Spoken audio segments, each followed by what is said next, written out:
नमस्कार, city light में स्वागत है आप सभी का। आप देख रहे हैं एबी24। मैं हूं आपके साथ श्रवण तंबोले। सांसद साध्वी प्रज्ञा सिंह ठाकुर का एक बयान वायरल हो रहा है जिसमें वो बीजेपी के विधायक सुदेश राय पर गंभीर आरोप लगाते हुए अवैध शराब दुकान का संचालन वो बता रही हैं और बताया जा रहा है कि सोमवार को भोपाल सांसद साध्वी प्रज्ञा सिंह ठाकुर सीहोर विधानसभा के गोदग्राम खजुरिया कला पहुंची। यहां ग्रामीणों ने उनसे गांव में भाजपा विधायक के द्वारा चलाए जा रहे शराब दुकान को लेकर शिकायत की। इस मामले को गंभीरता से लेते हुए उन्होंने शराब दुकान हटाने की बात कही। उन्होंने कलेक्टर एसपी से इस दुकान को हटाने के लिए कहा। साथ ही उन्होंने मीडिया से कहा कि मुझे शर्म आती है कि भाजपा का विधायक अवैध शराब की दुकान चलाता है। हम जिस पार्टी को पूछते हैं उस पार्टी में इस तरह के लोग हैं, यह हमारे लिए शर्म की बात है। उन्होंने विधायक सुदेश राय की शिकायत शीर्ष नेताओं से करने की बात कही।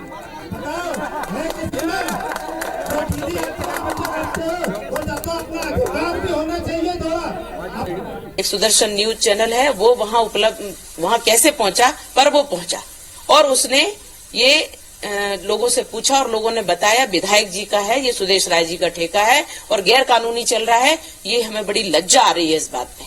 जो आबकारी विभाग का व्यक्ति इससे मिला हुआ है, वो अधिकारी, उसको मैंने तत्काल सस्पेंड के लिए बोल दिया है और वो सस्पेंड हो गया होगा। तो मैं इसको और जो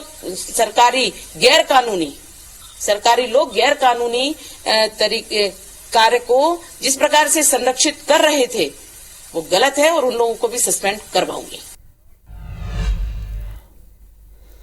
पूर्व सीएम कमलनाथ के गढ़ छिंदवाड़ा में कांग्रेस को एक बड़ा झटका लगा। राजधानी भोपाल में छिंदवाड़ा के 7 कांग्रेस पार्षदों ने बीजेपी का दामन थाम लिया। कांग्रेस के 7 पार्षद और 3 युवा नेताओं ने कैबिनेट मंत्री कैलाश विजयवर्गीय के निवास पहुंचकर बीजेपी की सदस्यता ग्रहण की। बीजेपी के कद्दावर नेता और सरकार के नगरीय प्रशासन मंत्री कैलाश विजयवर्गीय ने सभी को बीजेपी का पटका पहनाकर पार्टी की सदस्यता दिलाई। इस दौरान एमपी बीजेपी के महामंत्री और विधायक भगवान दास सबरानी ने कहा कि प्रधानमंत्री नरेंद्र मोदी और मुख्यमंत्री डॉक्टर मोहन यादव के नेतृत्व वाली सरकार के कामों से प्रभावित होकर कांग्रेस के पदाधिकारी बीजेपी में शामिल हो रहे हैं। छिंदवाड़ा के 7 पार्षद जो कांग्रेस पार्टी के और 3 युवा साथियों ने भारतीय जनता पार्टी की विचारधारा से प्रभावित होकर के और भारतीय जनता पार्टी को मजबूत करने की दृष्टि से आज माननीय कैलाश विजयवर्गीय जी मध्य प्रदेश के वरिष्ठ मंत्री, उनकी उपस्थिति में आज भारतीय जनता पार्टी की सदस्यता ग्रहण की। मैं इन सभी साथियों का हृदय से स्वागत करता हूं। छिंदवाड़ा में कांग्रेस के होर्डिंग्स पर सियासी बवाल शुरू हो गया। बता दें कि होर्डिंग्स में महाशिवरात्रि की बधाई देते हुए कांग्रेस ने कमलनाथ को भावी मुख्यमंत्री बताया, जिसे बाद में सुधार लिया गया। कमलनाथ को भावी मुख्यमंत्री बताने पर बीजेपी नेता नरेंद्र सलूजा ने तंज कसते हुए कहा कि अब जीतू पटवारी और उमंग सिंघार का क्या होगा। वहीं इस विवाद पर कमलनाथ सरकार में मंत्री रहे पीसी शर्मा होर्डिंग्स को सही ठहरा रहे।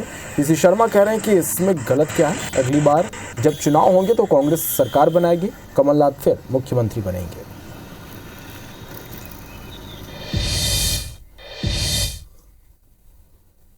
लेकिन ऐसा लग रहा है पद की चाबी भी समाप्त नहीं हो रही। अब फिर अपने नाम के आगे भावी मुख्यमंत्री लिखा रहे हैं। अब छिंदवाड़ा में एक पोस्टर लगा राजीव भवन के सामने महाशिवरात्रि का, उसमें भगवान से बड़ा खुद का फोटो और खुद के नाम के आगे भावी।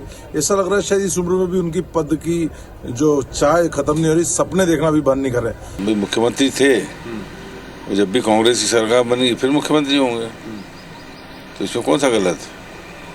जो व्यक्ति मुख्यमंत्री रहा है और अभी सरकार बन जाती तो फिर मुख्यमंत्री होते हैं। मध्य प्रदेश में राहुल गांधी की भारत जोड़ो न्याय यात्रा जारी है। राहुल गांधी ने आज बाबा महाकाल के दर्शन किए। उधर मुख्यमंत्री मोहन यादव ने बड़ा बयान देते हुए कहा कि राहुल गांधी को कांग्रेस के पास पाप धोना चाहिए। राम मंदिर की प्राण प्रतिष्ठा का निमंत्रण ठुकराकर उन्हें प्रायश्चित करना चाहिए। सीएम मोहन यादव के इस बयान पर कांग्रेस नेता पीसी शर्मा ने तीखी प्रतिक्रिया दी। पीसी शर्मा का कहना है कि कांग्रेस का इतिहास आज़ादी का है, गांधी परिवार ने कितनी कुर्बानियां दी ये मोहन यादव भूल गए। पीसी शर्मा ने कहा कि देश को आज़ाद कराने को मोहन यादव पाप समझते हैं। उज्जैन वो भगवान के दर्शन अच्छे से कर ले, मैं यही उनको शुभकामना देता हूँ। मध्य प्रदेश की धरती पर भगवान उनको सद्बुद्धि दे, एक वो पश्चाताप भी करे कि भगवान राम के मंदिर का न्योता उनकी पार्टी ने क्यों ठुकराया था, वो जनता से माफ़ी मांगे। मोहन यादव जी इतिहास नहीं पढ़े लगता है। ये गांधी परिवार है, ये नेहरू गांधी परिवार है, जिन्होंने देश की आज़ादी के बाद भी बलिदान दिया। अगर उन्होंने देश को आज़ाद कराया है, ये पाप किया है, तो मैं समझता हूँ कि अगर ऐसा है तो फिर मुख्यमंत्री जी सही बोल रहे हैं। बीजेपी ने आज मैं हूं मोदी का परिवार अभियान की शुरुआत की। प्रदेश के सह प्रभारी नितिन नवीन, क्षेत्रीय संगठन महामंत्री अजय जामवाल, प्रदेश अध्यक्ष किरण सिंहदेव ने कुशाभाऊ ठाकरे परिसर में इस अभियान की शुरुआत की। दरअसल बिहार के पूर्व सीएम लालू प्रसाद यादव ने प्रधानमंत्री नरेंद्र मोदी के परिवार पर सवाल उठाते हुए कमेंट किया था। इसके बाद बीजेपी मैं हूं मोदी का परिवार अभियान चला रही। इसके तहत बीजेपी नेता अपने सोशल मीडिया अकाउंट में अपने नाम के साथ मैं हूं मोदी के परिवार लिख रहे हैं। भाजपा सांसद संतोष पांडे ने कहा कि मोदी जी और बीजेपी पूरे देशवासियों को अपना परिवार मानती है। वहीं विजय बघेल ने पीसीसी चीफ के बयान पर पलटवार करते हुए कहा कि जो लोकतंत्र में विश्वास नहीं करते हुए ऐसी बात करते हैं।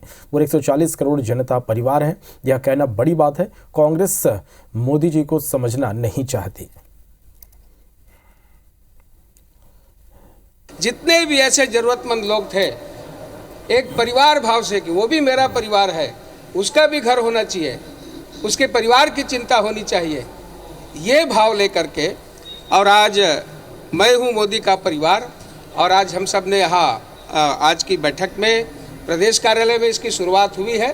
पूरा 140 करोड़ जनता मेरे परिवार है, ये कहना बहुत बड़ी बात है।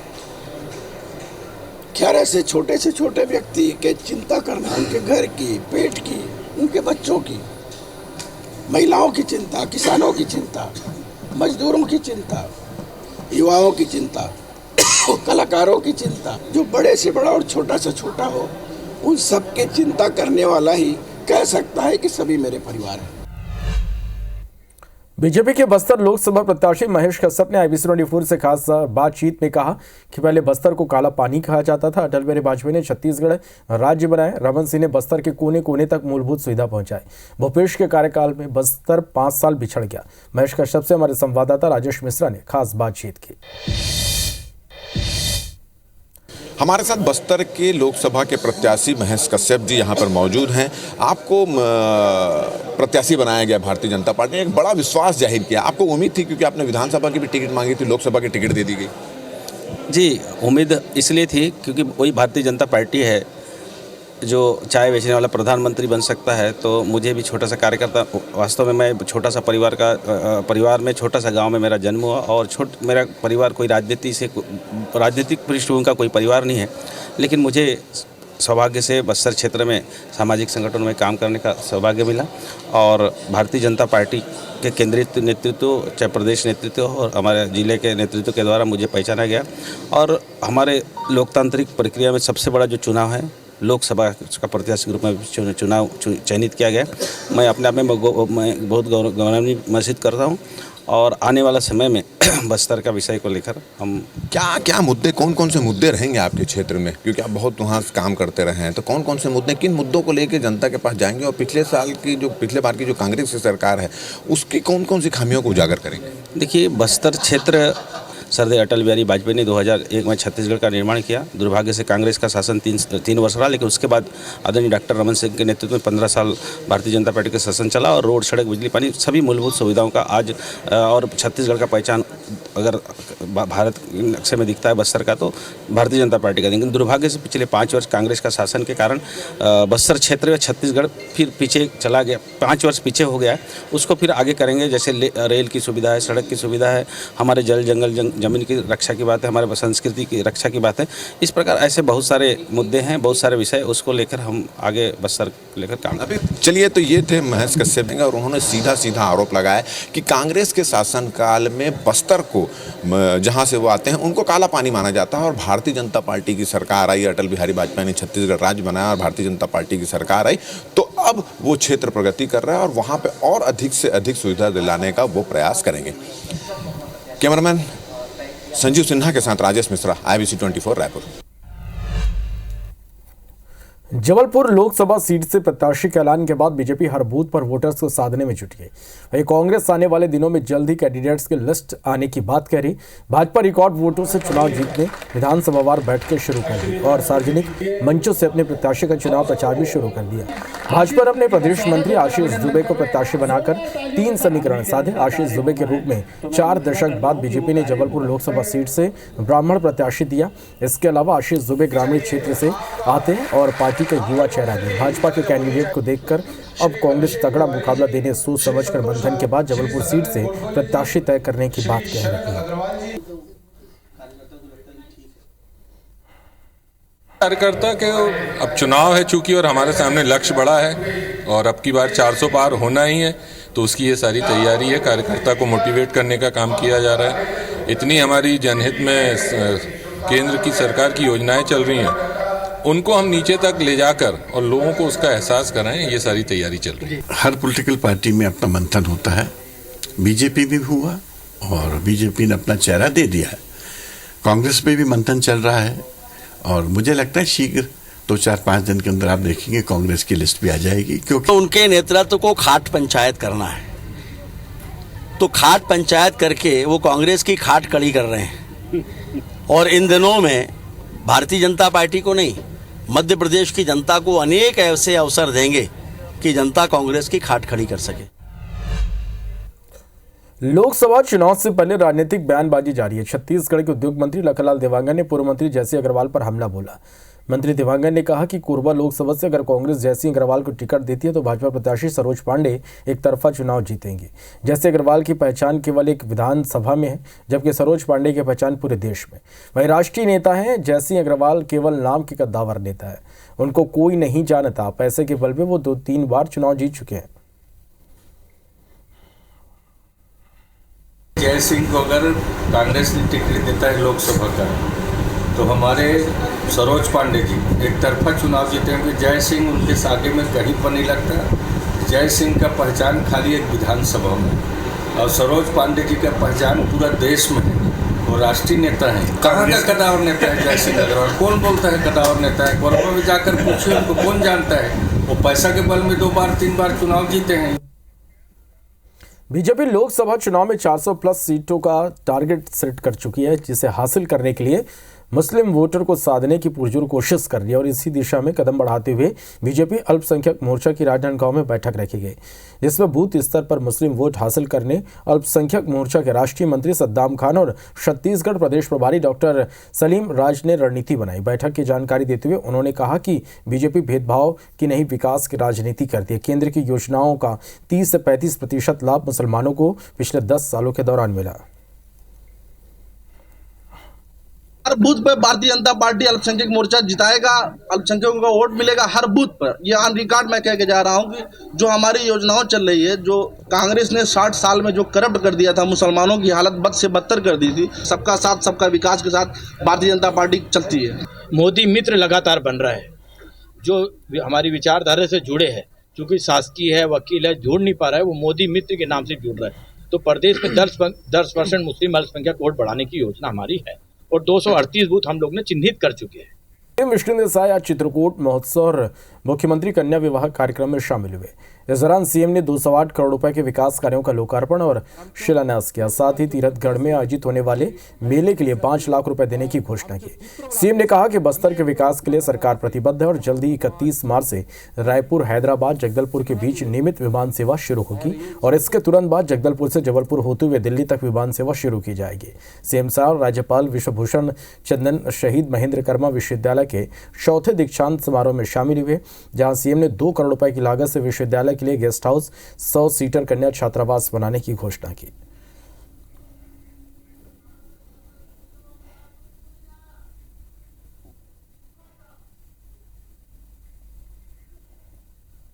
बस्तर संभाग के कुल 643 विकास कामों का भूमि पूजन और शिलान्यास किए हैं। कुल 208 करोड़ 32 लाख रुपए का मैं बस्तर संभाग के सभी लोगों को बहुत बहुत बधाई, शुभकामनाएं देता हूं। दुर्ग लोकसभा से भाजपा प्रत्याशी विजय बघेल ने भिलाई के वैशाली नगर में चुनावी कार्यालय का उद्घाटन किया। इस दौरान सांसद विजय बघेल ने कहा कि मुझे कार्यकर्ताओं और जनता पर पूरा भरोसा है। पिछली बार से ज्यादा वोटों से जीत मिली है। उन्होंने कहा कि वैशाली नगर में पिछली बार विधायक स्वर्गीय विद्यारतन भसीन के समय उन्हें 65,000 वोट मिले थे। इस बार विधायक रिकेश सेन अच्छी लीड दिलाएंगे। वहीं विधायक रिकेश सेन ने कहा कि उनकी विधानसभा में भाजपा को 1 लाख से ज्यादा वोट मिलेंगे। वैशाली नगर तो इतिहास गढ़ने वाला विधानसभा रहा है हमेशा से। इस बार भी इतिहास गढ़ेंगे। हमारे जिला के अध्यक्ष महेश वर्मा जी, यहाँ के हमारे ऊर्जावान विधायक भाई रिकेश सिंह जी, इनके नेतृत्व में फिर से एक बार निश्चित रूप से संगठन के सभी भाइयों बहनों युवा साथियों के ताकत के बल पर, हिम्मत के बल पर एक बार फिर से हम इतिहास गढ़ेंगे। वैशाली नगर की जनता ने देखा है कि भाई विकास का कौन कर सकता है, तो उन्होंने मुझे 41,000 मतों से जिताया है। और अब विजय बघेल जी को कि पिछले बार 65,000 से जीते थे और 5 साल का कई काम मैंने 2 महीने में ही निपटा दिया है। तो इसलिए अब इस बात को मानिए आप कि 1 लाख की लीड के अधिक से विजय बघेल जी जीते थे। एबीवीपी के देशव्यापी आंदोलन का मध्य प्रदेश के शहरों में खासा असर देखने को मिला। एबीवीपी के कार्यकर्ताओं ने संदेश खाली में हो रहे अत्याचारों के प्रति अपना विरोध दर्ज कराया। इस दौरान सभी कार्यकर्ताओं ने ममता सरकार के खिलाफ नारेबाजी कर पुतला जलाया। पूरे दिन भर कई जगह से खबरें आती रही। इंदौर, ग्वालियर और जबलपुर से आंदोलन की कुछ ऐसी तस्वीरें सामने आई जिसे इस वक्त आप देख रहे हैं।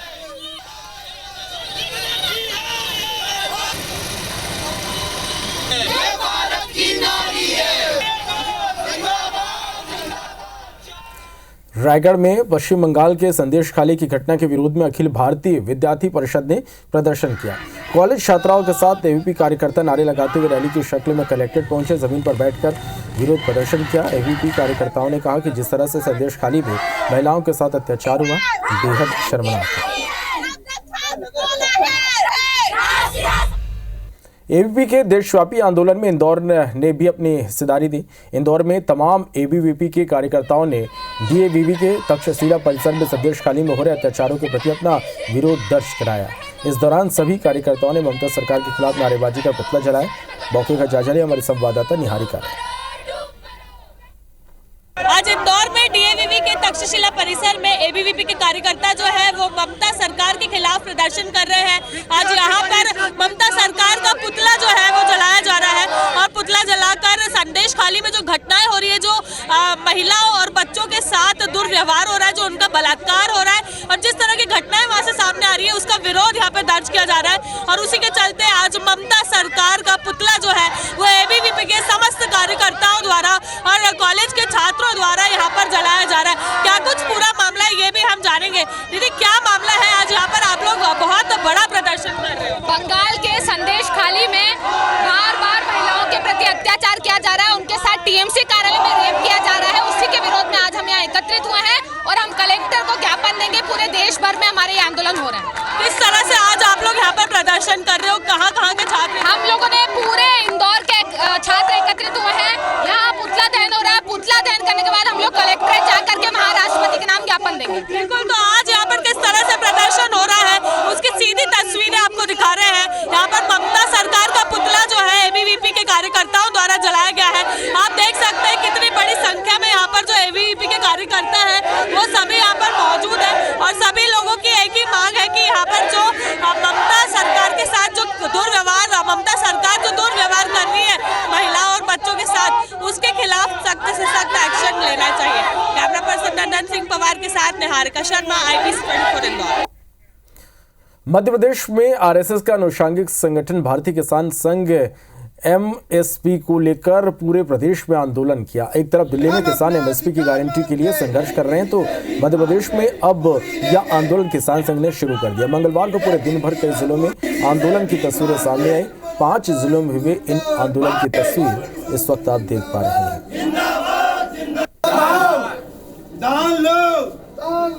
बोला उतना दो, 2700 में गेहूं किसान शक्ति जागेगी।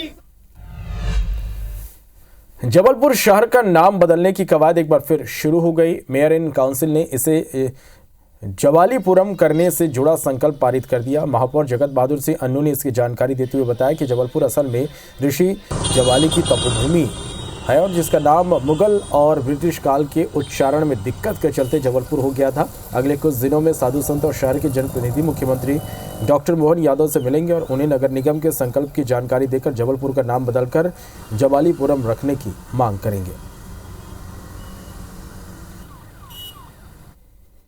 मुगल काल में, अंग्रेजों के काल में, ये कभी कुछ नाम, कभी कुछ नाम, कभी जब्बलपुर, कभी जबलपुर, हम लोग इस नाम से जाने जाते हैं, जो कि अपभ्रंश है। ये हम लोग उसका आग्रह माननीय मुख्यमंत्री जी से सभी संतों की अगुवाई में, सभी हमारे जो जनप्रतिनिधि हैं, नेता हैं, उनके नेतृत्व में ये मांग करेंगे कि हम लोगों को अब जबलपुर शहर का नाम बहुत जल्द जबालीपुरम कर दिया जाए।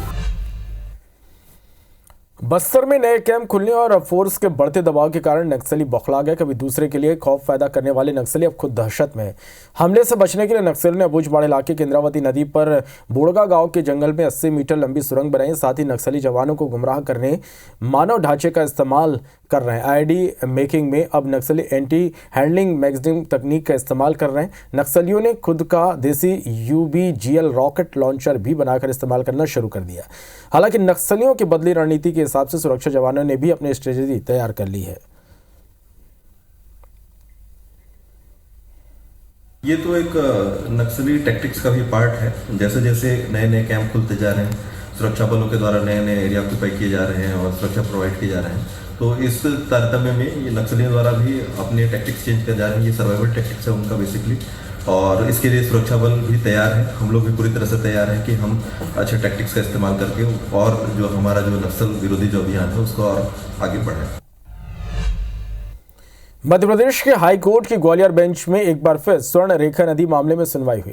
सुनवाई के दौरान डबल बेंच ने निगम के अफसर, PHE और अमृत योजना से जुड़े अफसरों की जमकर फटकार लगाई। जस्टिस रोहित आर्य ने कहा कि जब गुजरात की साबरमती नदी साफ हो सकती है, नेता, ऑफिसर और आमजन ये काम कर सकते हैं, तो ग्वालियर के स्वर्ण रेखा नदी क्यों नहीं साफ हो सकती। निगम कहता है 83% आबादी को सीवेज लाइन से जोड़ दिया गया है, लेकिन देखने में तो स्वर्ण रेखा नदी में सारा नाले का पानी आ जा रहा है। कितनी बार DPR बनाओगे? कोई अफसर कहता है बन गई, कोई कहता है प्रारंभिक DPR है। ये क्या हो रहा है? ये अफसरों की मीटिंग नहीं चल रही, ये हाई कोर्ट में सुनवाई चल रही है। दरअसल स्वर्ण रेखा में फैली गंदगी को लेकर जनहित याचिका दायर हुई थी। याचिकाकर्ता का तर्क है कि स्वर्ण रेखा में कंक्रीट कर दी गई, जिससे वाटर रिचार्ज सिस्टम खत्म हो गया, साथ ही इसमें सीवर का पानी फैल रहा। बहरहाल अब 14 मार्च को अगली सुनवाई हुई, जिसमें कोर्ट फाइनल DPR तलब इसमें की है।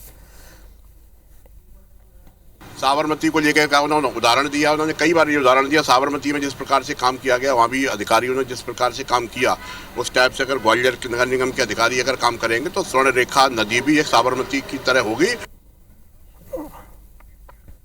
अंबिकापुर में आयुष्मान भारत योजना के तहत डॉक्टर्स को इंसेंटिव की राशि नहीं मिली। डॉक्टर्स ने BMO परी से हड़पने का आरोप लगाया। डॉक्टर्स के मुताबिक BMO अमोश किरण ने उनके इंसेंटिव के 4,30,000 रुपए अपने खाते में ट्रांसफर करा लिए। मामला सरगुजा के सीतापुर सामुदायिक स्वास्थ्य केंद्र का है। एक तरफ BMO अमोश जहां किसी तरह की हेराफेरी की बात से इनकार कर रहे हैं, वहीं CMHO ने शिकायत की जांच के बाद कार्रवाई की बात कही। बता दें कि यह कोई पहला मामला नहीं। सरगुजा जिले के कई विकासखंड चिकित्सा अधिकारी ने आयुष्मान भारत योजना के तहत मिलने वाली प्रोत्साहन राशि में गड़बड़ी की शिकायत की, जो जांच का विषय है।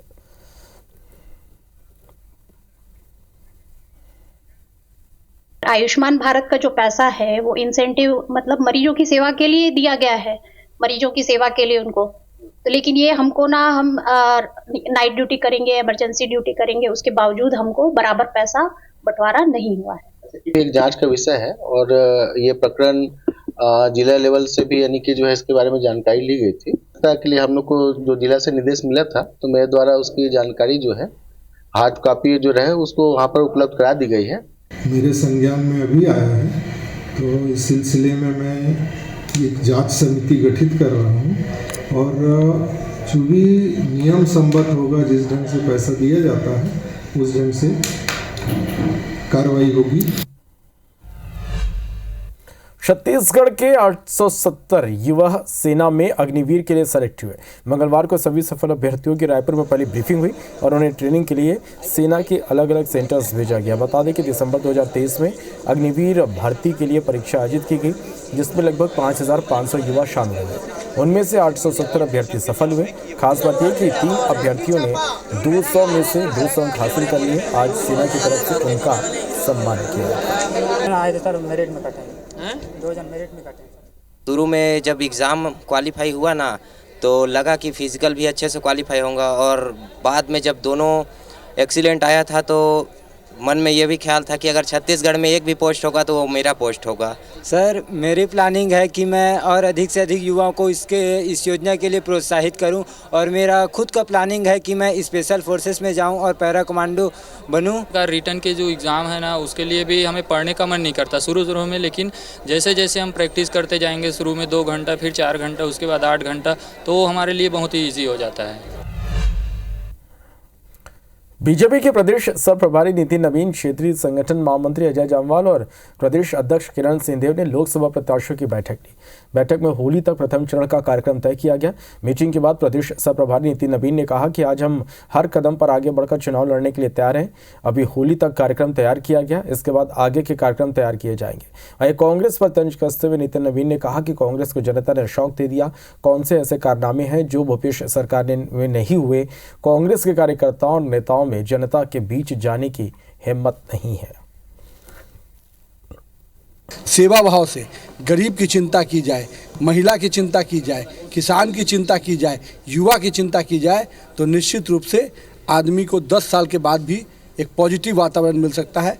और हमारे सभी प्रत्याशी जो अपने क्षेत्र से आए हैं, आज उन्होंने क्या क्या फीडबैक लिया और पार्टी की जो रणनीति है एक लोकसभा को लेकर, उसकी हम लोगों ने चर्चा की है। जितने कार्यक्रम हैं उसमें सहभागिता प्रत्याशियों की रहनी है, उसके लिए पूरी ताकत लगानी है। अच्छी संख्या में कार्यकर्ता है, सफल आयोजन हो, इस प्रकार की चर्चा। जिन मुद्दों को लेकर के जाना है तो राष्ट्रीय मुद्दे तो बहुत हैं, साथ ही क्षेत्रीय मुद्दे भी हैं। जो अपने अपने क्षेत्र में जो काम हुए हैं उस कार्यों को नीचे तक प्रचार प्रसार करना है। राहुल की न्याय यात्रा शाहजहांपुर जिले पहुंची। न्याय यात्रा को लेकर ग्राम दोंदा में कांग्रेस द्वारा प्रेस कॉन्फ्रेंस आयोजित की गई। इस प्रेस कॉन्फ्रेंस में कांग्रेस के वरिष्ठ नेता जयराम रमेश ने बताया, भारत जोड़ो यात्रा और भारत जोड़ो न्याय यात्रा चुनावी यात्रा नहीं, एक वैचारिक यात्रा है। लंबे समय तक हम ऐसी यात्राएं निकालते रहेंगे। ये विचारधारा का मुकाबला है, बीजेपी और आरएसएस की विचारधारा है। कांग्रेस ने 2 गारंटी दी, एक एमएसपी को कानूनी दर्जा देना, लोकसभा और राज्यसभा में कानून पारित कराना, दूसरा स्वामीनाथन फार्मूले पर एमएसपी को लागू करना। ये खेती की लागत के 1.5 गुना पर होगा। वहीं जीतू पटवारी ने कहा कि हम विपक्ष की भूमिका ईमानदारी से निभाएंगे, लोकसभा में 15 से 20 सीटें ज्यादा जीतेंगे। वहीं जल्दी तय होने की लोकसभा प्रत्याशियों की लिस्ट आने के बाद भी जीतू पटवारी ने कही, हम सत्ता में रहे थे, हम भूल गए कि ये मैं स्वीकारता हूँ कि ये एक वैचारिक मुकाबला है, एक वैचारिक जंग है। चुनाव हम हारेंगे जीतेंगे, चुनाव लड़ते रहेंगे, पर विचार का जो मुकाबला है इसमें हमारी ओर से कुछ कमी थी और वो पूरा कर रहे हैं राहुल जी भारत जोड़ो यात्रा से और भारत जोड़ो न्याय यात्रा। तो यहाँ गठबंधन को लेके जहाँ जहाँ हमें लगता है कि इनके साथ हमें जाना चाहिए, गंभीरता से बात चल रही है। और जो जैसे एसपी के साथ एक आपने खबर आई होगी, तो वो भी एक अपने उसी भावना के अनुरूप हुआ है। और बाकी भी जिससे भी करना पड़ेगा, एक वोट ऐसा है जो बीजेपी के खिलाफ है, वो बटेगी, इसका प्रयास किया जाए। आज पूर्व मुख्यमंत्री शिवराज सिंह चौहान का जन्मदिन है। इस मौके पर सीएम विदिशा के बाड़ वाले गणेश मंदिर पर आयोजित धार्मिक कार्यक्रम में शामिल हुए। इस दौरान उन्होंने सबसे पहले विदिशा की धरती को नमन करते हुए सर झुकाकर प्रणाम किया, वृक्षारोपण किया। शिवराज सिंह ने भगवान गणेश की पूजा अर्चना की और पत्नी साधना सिंह के साथ भंडारे में प्रसादी परोसी। मंच पर आयोजित कार्यक्रम के दौरान शिवराज ने सभी धर्मगुरुओं से आशीर्वाद लिया। शिवराज ने विदिशा रायसेन संसदीय सीट पर ऐतिहासिक विकास करने की बात करते हुए सभी कार्यकर्ताओं से एकजुट होकर साथ देने का वचन लिया। कांग्रेस में कार्यक्रम में विधायक, जनप्रतिनिधि, भाजपा कार्यकर्ता इसमें शामिल हुए। राजनीति की दिशा बदलने, गाय का पैसा जनता वोट भी देगी, जनता पैसा भी देगी, जनता प्यार भी लुटाएगी और मिलकर सब विकास करता है। हमारा सांसद कैसा हो, हमारा सांसद कैसा हो। नया रायपुर के इंद्रावती भवन में मौजूद महिला एवं बाल विकास विभाग संचालनालय में आज विवाद के बीच अजीबोगरीब स्थिति बन गई। संचालनालय में स्थापना की जिम्मेदारी देखने वाले उप संचालक ने दफ्तर पर ताला लगवा दिया और कर्मचारियों के साथ प्रदर्शन शुरू कर दिया। बताया जा रहा है कि संचालनालय के 2 कर्मचारियों के बीच किसी बात को लेकर विवाद हो गया। उसमें उप संचालक रामचंद्र कुशवाहा एक पक्ष का समर्थन करते हुए दूसरे के खिलाफ विरोध प्रदर्शन शुरू कर दिया। हालांकि थोड़ी देर के बाद मामले को रफा दफा कर दिया गया। लोकसभा चुनाव से पहले भाजपा सरकार प्रदेश की सड़कों को चमकाने की कवायद में जुटी है। प्रदेश का पीडब्ल्यूडी विभाग 5,800 करोड़ रुपए की लागत से प्रदेश में नई सड़कें बनवाने जा रहा है। इसी कवायद में आज जबलपुर के पश्चिम विधानसभा क्षेत्र में भी करीब 35 करोड़ रुपए की लागत से 4 सड़कों के निर्माण कार्य का भूमि पूजन किया। इसके अलावा जबलपुर के तिलवारा घाट से मेडिकल चौराहे तक 50 करोड़ रुपए की लागत से 6 लेन सड़क का भी भूमि पूजन जल्द किया जाना है। प्रदेश के पीडब्ल्यूडी मंत्री राकेश सिंह ने भूमि पूजन के इस कार्यक्रम में भाजपा की चुनावी राजनीति को भी साधा और मंच से ही भाजपा के लोकसभा प्रत्याशी आशीष दुबे के लिए जनता से जीत का आशीर्वाद मांगा। राकेश सिंह ने कहा कि भाजपा सरकार तुष्टीकरण नहीं विकास के दम पर जनता का विश्वास जीतती है और आने वाले वक्त में जबलपुर सहित प्रदेश के तमाम शहरों में हजारों करोड़ रुपए की लागत से नई सड़कों का निर्माण होगा। जबलपुर नगर निगम के मेयर इन काउंसिल ने साल 2024-25 के लिए बजट पास कर दिया। अब इसे चर्चा के लिए नगर निगम के सदन में रखा जाएगा। महापौर जगत बहादुर सिंह अन्नू ने एमआईसी के बैठक में हुए निर्णयों की जानकारी दी और दावा किया कि जबलपुर अब विकास की नई रफ्तार के साथ आगे बढ़ेगा। मेयर इन काउंसिल ने 70 करोड़ रुपए की लागत से शहर में नई सड़कों के निर्माण की स्वीकृति दी। इसके अलावा 1.5 साल के भीतर हर घर नर्मदा जल पहुंचाने और नर्मदा की गौरी घाट तक वेलकम मार्ग के लिए रेलवे से जमीन की अदला बदली को लेकर फैसला लिया। इसमें नगर निगम नैरोगेज के बंद रेलवे ट्रैक की जमीन लेकर रेलवे को डुमना के पास 106 एकड़ जमीन देगी। एमआईसी की बैठक हुई, उसमें प्रमुख तौर पे एक बड़ा जो कार्य पेंडिंग था वो बजट था। अगले सत्र के लिए जो हम लोगों को हमारे कार्य हैं जो हमको जबलपुर शहर के लिए करना है वो निर्धारित करना था। पिछले बार से भी और बढ़कर राशि से इस बार बजट हम लोगों ने आज पारित किया। बहुत सारे स्कूल बनना है, स्टेडियम बनना है, बहुत सारा हमारे को जो संजीवनी क्लिनिक्स हैं वो भी बनेंगे।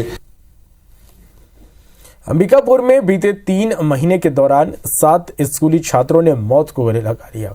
बच्चों की खुदकुशी के बाद एक घटनाओं से शहर सहम गया। इसमें अभिभावक भी नहीं, प्रशासन की भी नींद उड़ी हुई है। मार्च का महीना परीक्षाओं का है, बच्चों में पढ़ाई के तनाव को इसकी वजह बताया जा रहा है। इसी को लेकर शिक्षा विभाग, पुलिस और जिला प्रशासन की टीम एमजी रोड स्थित निजी स्कूल पहुंची। पेरेंट्स और टीचर की बैठक ली। ऐसी घटनाओं को रोकने के लिए बच्चों की काउंसलिंग की, उन्हें परीक्षा और पढ़ाई के स्ट्रेस से दूर रखने के लिए जरूरी कदम उठाने पर जोर दिया। स्कूल को थोड़ा सा बच्चों के साथ फ्री होना चाहिए। वो बच्चों से पूछे कि भाई जो हम पढ़ाई आपको करा रहे हैं, कहीं आपको किसी बात का अगर बर्डन पढ़ाई से रिलेटेड हो या किसी टीचर से या किसी भी बात को लेके हो, तो बच्चा और स्कूल के मैनेजमेंट आपस में इस पर बात करें। एक मॉनिटरिंग समिति बनाई गई है जिसमें सभी वर्ग के लोग इसमें उपस्थित हैं और ये सभी स्कूलों में जाके पेरेंट्स से, टीचर से डिस्कस कर रही है, उनसे सुझाव ले रही है कि ये सब स्थितियां दोबारा ना हो, पलट के ना हो, इसके लिए अपने को क्या करना चाहिए। सूरजपुर में शिक्षा विभाग को शर्मसार करने का मामला सामने आया। निजी स्कूल के संचालकों ने बच्चों से ईंट ढुलाई का काम कराया। स्कूल के शिक्षक सामने खड़े होकर बच्चों से मजदूरी करा रहे। IBC24 ने इसे अपने कैमरे में कैद कर लिया। जब इस संबंध में स्कूल प्रबंधन से पूछा गया तो उन्होंने बड़ी बेशर्मी से बच्चों से 10-10 ईंट उठवाने की बात कबूल की। शिक्षा विभाग के अधिकारियों ने वीडियो के आधार पर जांच कर कार्रवाई की बात कही। बता दें कि सूरजपुर में पीडब्ल्यूडी सड़क चौड़ीकरण का काम कर रहा है, जिसमें एक निजी स्कूल की बाउंड्री सड़क के बीच में आ गई थी, जिसकी वजह से पीडब्ल्यूडी ने बाउंड्री को तोड़ दिया। इसके बाद निजी स्कूल अपनी सुविधा के लिए बच्चों से ईंट हटवाने का काम कर रहा है। सामने में जेसीबी चल रहा है और जेसीबी के द्वारा ईंटा गिराया गया, तो सारे ईंटें रोड में पड़े हुए थे। तो हमने बच्चों से यही कहा कि 10-10 ईंटें आप उठवा दो, है ना। तो बेटा वो हमने ये भी पूछा कि अगर किसी का स्वास्थ्य खराब है तो वो बेटे को हाथ नहीं लगाएगा। ये चीज़ कहा हमने। इसकी जानकारी मुझे पूर्व से नहीं थी, अभी आपके माध्यम से जानकारी प्राप्त हुआ है और इसकी जांच कराऊंगा। जांच में जो तथ्य सामने आएंगे उसके आधार पर कार्रवाई करूंगा।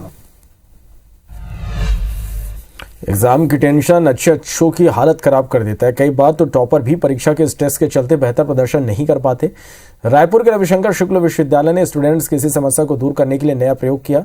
परीक्षा केंद्र में स्टूडेंट्स का स्ट्रेस दूर करने के लिए एक सेंटर की स्थापना की गई। अगर स्टूडेंट्स परीक्षा से पहले और इस दौरान घबराहट महसूस करते हैं तो उन्हें बेड पर लिटाकर रिलैक्स किया जाएगा, ताकि स्टूडेंट्स स्ट्रेस फ्री होकर परीक्षा दे सके। ऐसी एक सेंटर का जायजा लिया गया।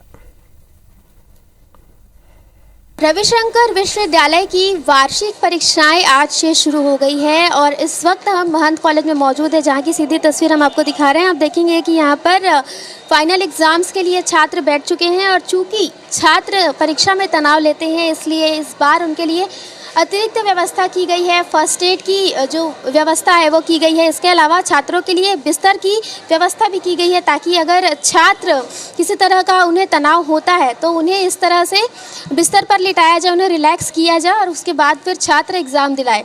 हमारे साथ प्रिंसिपल मौजूद है, उनसे बात करते हैं। सर, जो अतिरिक्त व्यवस्था है वो किन बातों को ध्यान में रखते हुए किया गया है? देखिए, महंत लक्ष्मी नारायण दास महाविद्यालय में पंडित रविशंकर शुक्ल विश्वविद्यालय की ओर से आज से जो है फाइनल परीक्षाएं प्रारंभ की गई है। इसमें हम लोगों ने ये लगातार देखा है कि जो बच्चे होते हैं वो विशेषकर परीक्षा के दिनों में इतना ज़्यादा तनाव ले लेते हैं, जिससे परीक्षा के समय वो खाने पीने से लेकर सोने से लेकर सभी चीज़ों पर थोड़ी जो है कमी करते हैं। इसका परिणाम ये होता है कि परीक्षा के दिन में बच्चा अचानक जो है कुछ भूलने लगता है और अचानक उसकी मानसिक और शारीरिक स्थिति खराब होने लगती है। इन्हीं तमाम बातों को ध्यान में रखते हुए हम लोगों ने एक स्पेशल कमरा हमने बनाया। इसके अलावा हमने अपने एक ऐसी टीम तैयार किया। ये लगातार परीक्षण करेंगे कि यदि किसी भी कमरे में किसी प्रकार के कोई बच्चों की अगर तबीयत खराब होती है तो उसे तात्कालिक लाभ देने के लिए हमने एक फर्स्ट एड बॉक्स का अपन लोगों ने सुविधा उपलब्ध कराया। इसके अतिरिक्त एक बेड है, AC रूम है और साथ ही हम लोगों ने प्रयास किया है कि अगर उनको कुछ तत्काल कुछ खाने की ज़रूरत हो तो थोड़ी सी हम उसमें वो सुविधाएं भी उनको प्रदान कर सकें। तो बिल्कुल यहाँ पर छात्रों की सुविधा को ध्यान रखा गया है, क्योंकि परीक्षा में छात्र ज़्यादातर ऐसा होता है कि वे तनाव लेते हैं और ऐसे में उनका जो परीक्षा है वो परिणाम उनका खराब आता है। तो ऐसे में उनके परिणाम अच्छे आए, इसे ध्यान में रखते हुए यहाँ पर अतिरिक्त व्यवस्थाएं की गई है। कैमरामैन धर्म के साथ सुप्रिया पांडे, IBC 24 रायपुर। छत्तीसगढ़ में शिक्षकों के शराब पीकर स्कूल आने की घटनाएं अब हर दिन आने लगी है। ताजा घटना कोरबा की, जहां एक टीचर शराब के नशे में इतना खो गया कि स्कूल का रास्ता भूल गया और एक ग्रामीण के घर में जाके सो गया। तस्वीरें आप देख पा रहे हैं। ग्रामीण ने उसे पहचान लिया, उसका वीडियो बनाकर वायरल कर दिया। घटना पोनी ब्लॉक के सरभोका गाँव की। टीचर की पहचान राजेश बंजारे के रूप में हुई, जो पहले भी शराब के नशे में पकड़े जा चुके हैं। ग्रामीणों ने इस बार उनकी शिकायत BO से कर दी। BO ने भी उसके खिलाफ कार्रवाई की बात की। बनाते वीडियो बनाया तो ना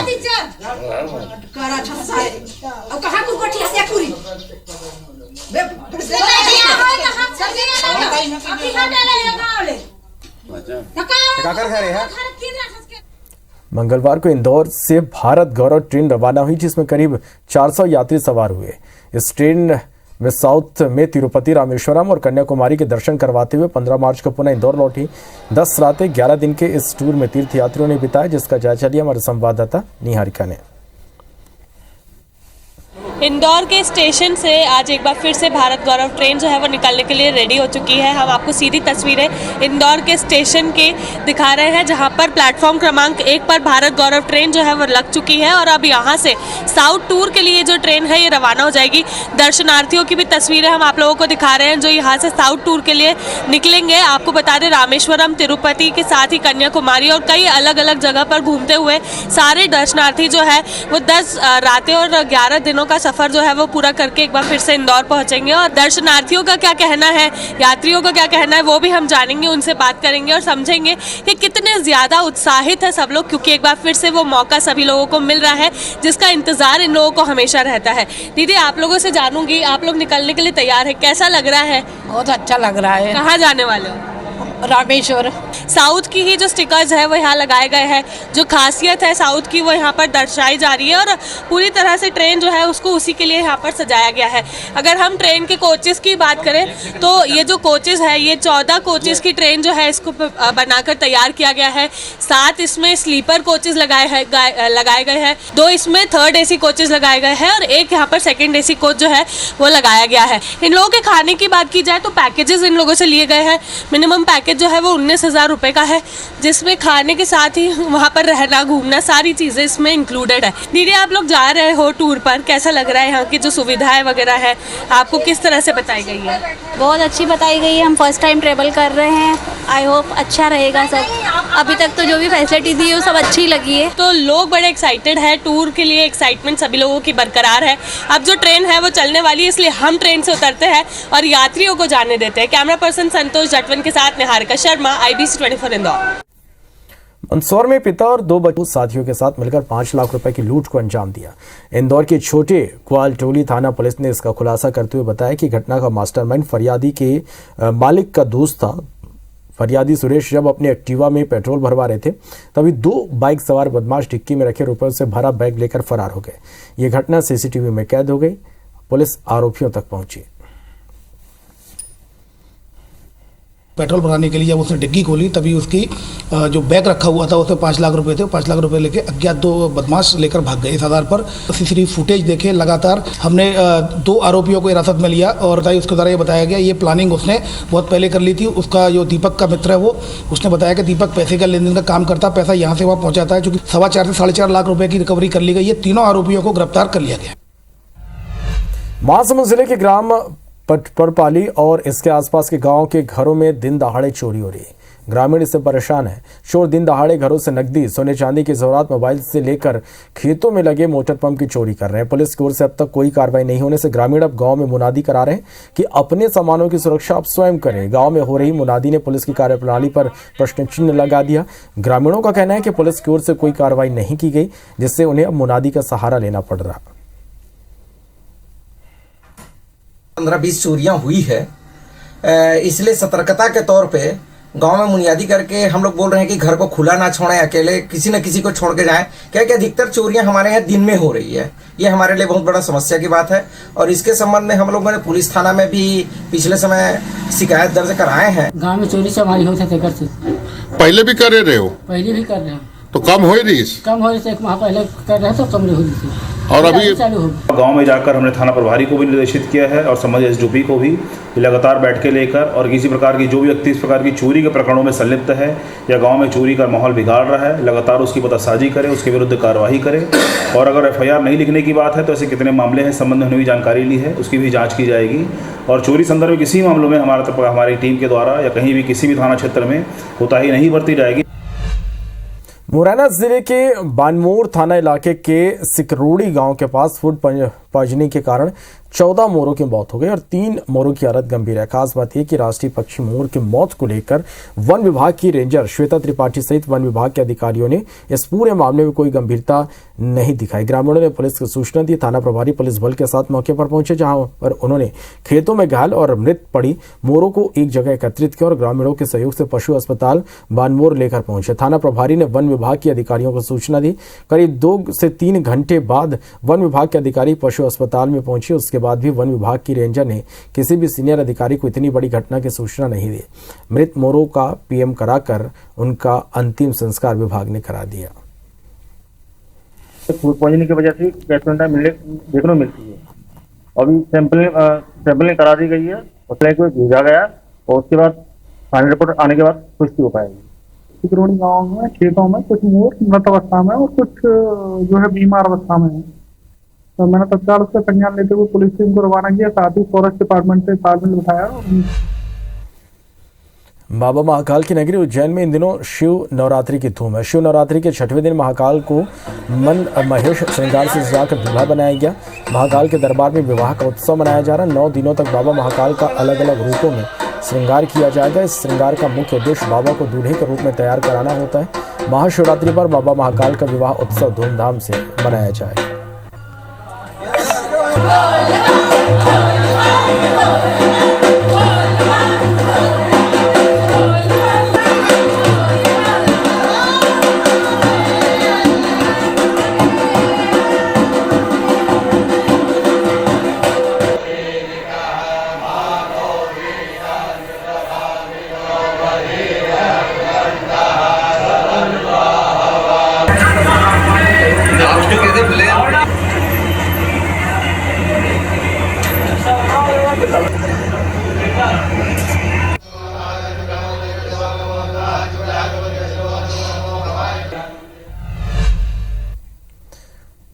इसी के साथ फिलहाल इस बुलेटिन में इतना ही। नमस्कार।